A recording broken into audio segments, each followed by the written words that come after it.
Assalamualaikum warahmatullahi wabarakatuh. Perkenalkan saya Afik Amalul Umam dari Universitas Negeri Yogyakarta, Fakultas Bahasa Seni dan Budaya dengan Prodi Pendidikan Bahasa Inggris dan nomor induk mahasiswa 212022444021. Tujuan video ini dibuat adalah untuk memenuhi tugas praktik kependidikan 2024 di SMK Negeri 1 Pajangan dan saya mengajar mata pelajaran Bahasa Inggris pada kelas 10 RPLA. Assalamualaikum warahmatullahi wabarakatuh.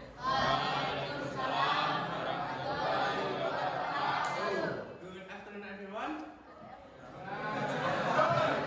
Oke, kabarnya hari ini?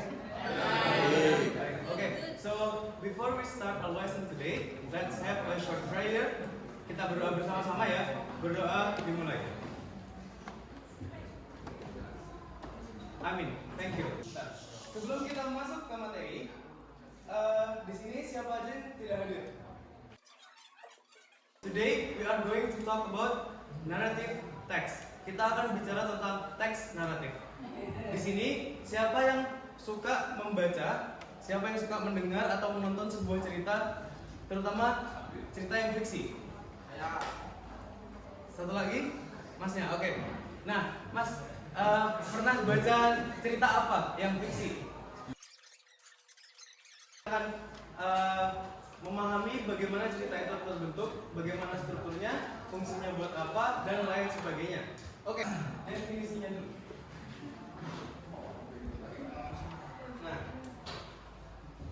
secara simpel atau agak mudah, cerita naratif itu adalah cerita fiksi atau cerita yang muncul di dulu kala yang menceritakan tentang sesuatu tempat seperti candi atau kerajaan secara konkret dan banyak halaman di sana, dan biasanya cuma berbentuk hayalan, itu nggak nyata teman-teman sebenarnya.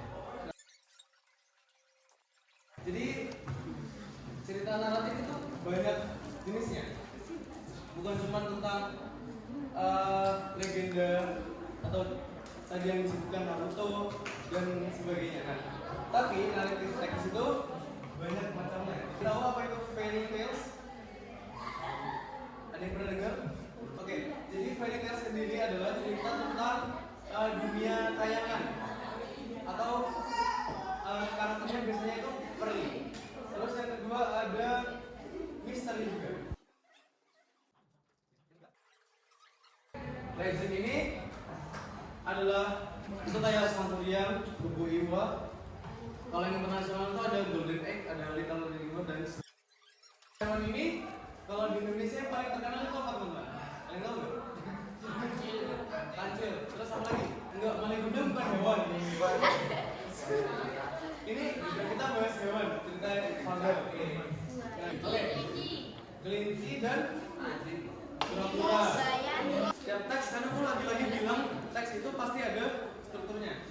Kita akan belajar dulu strukturnya secara sekilas dan selanjutnya kita akan sedikit menganalisis struktur dari salah satu teks yang ada di sini nanti.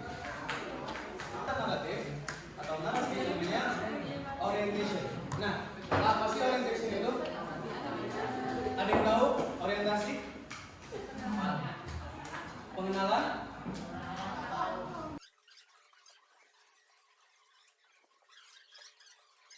Karakter yang dalam cerita itu bermacam-macam. Dia bisa baik, bisa buruk, atau bisa dia tuh tengah-tengah aja. Terus di dalam introduction juga kita akan menemukan di mana cerita itu terjadi, di mana cerita itu terjadi, kapan, latarnya di mana, dan lain-lain.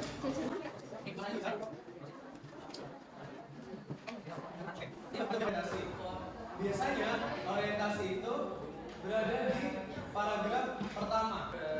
Terus untuk yang struktur kedua itu ada complication.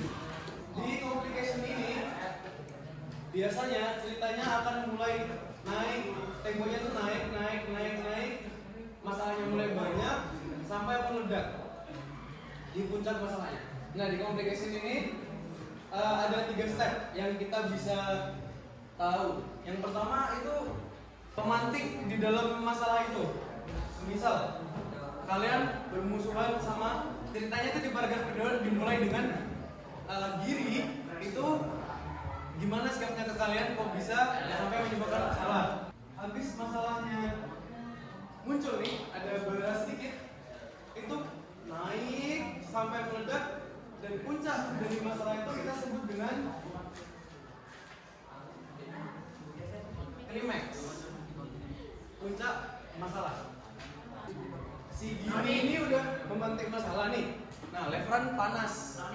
Nah, ya Roni panas. Nah, udahlah, kemungkinan mereka itu akan damai atau gelut dulu. Setelah masalahnya itu di puncak, nggak mungkin masalah itu stop di situ. Masalah itu pasti akan menurun dengan sendirinya atau dengan perdamaian dari suatu karakter. Setelah kita menghadapi semua masalah itu, kita akan menemukan yang namanya ending. Solution. Nah, resolusi sendiri itu isinya apa? Yang saya bilang tadi itu berisi tentang the end of story atau akhir dari cerita itu. Bisa cerita itu senang, sedih, cliffhanger itu menggantung. Nggak selesai. Jadi si pembaca itu masih penasaran. Sampai di sini ada yang mau ditanyakan dulu? Pas kedua? Klimaks itu puncak masalah. Language features and the key elements atau kunci utama dari naratif teks. Yang pertama ada using past tense.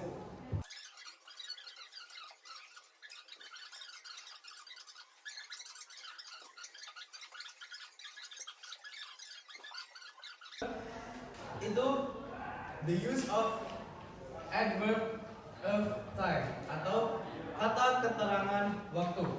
Kata keterangan waktu yang biasanya berada di dalam teks tersebut atau teks naratif itu one day, long time ago. Biasanya di awal cerita, a long time ago.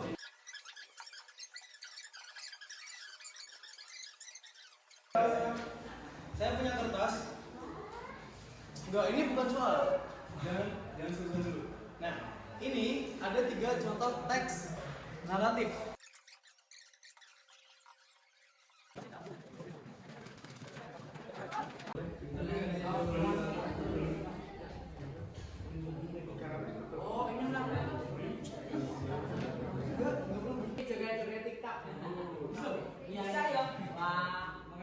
Membahas language features atau unsur kebahasaan of narrative text. Okay, so everyone, thank you for today's meeting. Before we end our lesson today, let's have a short prayer, shall we? Amin.